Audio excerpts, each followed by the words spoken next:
Somebody asked me, what is the number one skill that you need as an analyst? Well, my answer to that is there's a few skills that I would say are like number one. But what I would say is the skill to me is logical thinking. Without logical thinking, it doesn't matter if you're a great presenter or anything, your arguments will eventually fall apart. And the difference between arguing in politics or in real life is that when you're arguing in the space of the stock market, you got to put your bets down, and it's real money that determines whether you're right or wrong. And you have to be very careful. So let me explain what I mean by logical thinking for an analyst. First of all, you've got to identify your core arguments. First of all, you never want to just go out and there's this, there's this, there's this, there's that. A list of arguments is no good. What is your number one, number two, and number three argument? Any more than that, not necessary. And I would say less than that, maybe two, that's okay. But one is not enough. So that's the first thing. Identify your core argument. Is this stock cheap? Is inflation going to fly? Is this economy going to collapse? Is the currency going to collapse? What is your argument? Number one. Number two, you now need to support your argument with evidence.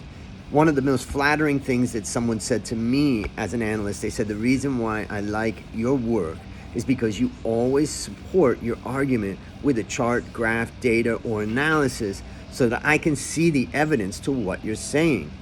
Nobody expects us to be geniuses. Nobody expects us to come up with every argument, and we know we're going to miss things. But when you're talking about a specific argument, you need to support it with evidence. And for me, that is the funnest part. Like, how could we test this? Last time inflation rose, what happened? That is the fun of being an analyst. Now, the next one, so we start with identifying the core arguments. I wrote down, so I'm looking down. The second one is to support the argument with evidence. And then the third thing is to adjust the argument based upon feedback. One of the challenging things I've had in my career is going out and writing a research report on an investment thesis, taking that out to fund managers around the world, some of the smartest men and women out there who are allocating billions of dollars and are being measured by how good they are at doing that. Basically, bringing that idea to them and then letting it get attacked. It's brutal. It's tough. But it is how you strengthen your argument. So number one, when you bring your argument out to the public, see it as an opportunity to strengthen the argument. Any counter arguments you need to stop and think about, write it down, and try to come up with, is that counter argument right or wrong? It could be that you just completely missed something and you need to really incorporate it. Or it could be that your testing is just not good enough. Maybe you're missing something in your testing. And that's why you got to go back, and that's why I say you want to adjust your argument based upon the feedback. And then why is that important? Because in the world of finance, you got to put money behind it. It's no good to say, I'm right, and be confident, and then go out and trade an idea that is a bad idea. You're going to lose money. So that's where you have to adjust. And I would say that's the difference between political argumentation and the logical thinking and debate that happens in the world of finance. It's just not acceptable to be overconfident to such an extent that you can lose everybody's money. Now, the last point, 4 points. First, identify the core arguments. Second, support those arguments with evidence. 3, adjust those arguments, add to them, subtract them, or whatever, based upon the feedback that you get. And number 4, watch your truth in your argument disappear. What do I mean by that?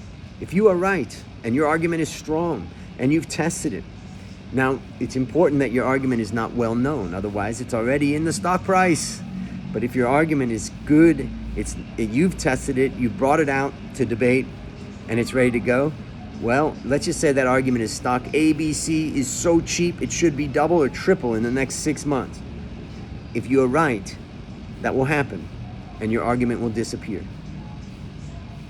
It will no longer be cheap, and now you got to look for a new argument, not for that stock, but for something else.